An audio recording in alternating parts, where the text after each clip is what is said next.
Ние всушност дојдовме во една абсурдна ситуација, да голем дел од граѓаните полека почнаа да сметат дека името всушност не било товар, не било пречка за да ние да можеме да одиме понатаму. Симо пред 10 години или 15 прв пат направија една емисија за бугарските пасоши. Сите ние знаеме како се добиваат бугарски пасоши, се оди во она агенција за българите во чужбина, се поднесот одредени апликации, одредени пополните формулари, кај што вие кажувате дека по мајка или по татко имате бугарски корени, така натаму и така натаму. И за мене тоа беше страшно за некој да призна дека има бугарски корени, за да добие бугарски пасош, за да може да вози камион во западна Европа. Но кога седните да анализирате промена на името за да влеземе и да станеме членки на ЕУ и на НАТО и добивање на бугарски пасош во основа на иста операција.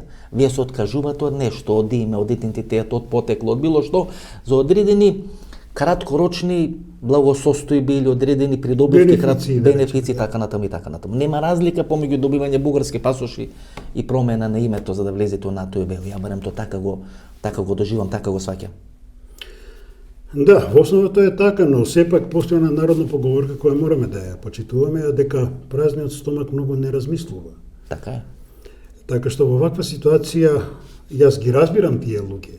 Тоа не значи дека ги оправдувам нивните постапки, што посегнале по бугарски пасош, но разбирам, имаат семејства, имаат деца, треба некако да се преживее. Лесно се манипулира со гладен човек.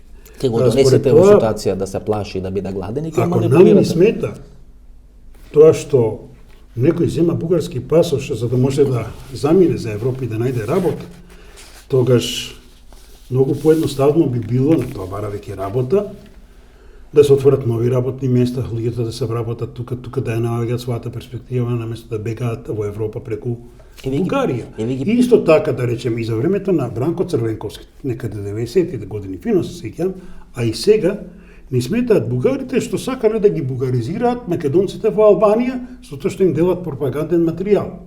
Проблемот не е во тоа што Република Бугарија дели пропаганден материјал на македонците во Република Албанија и ги убедува дека не се македонци, туку бугари.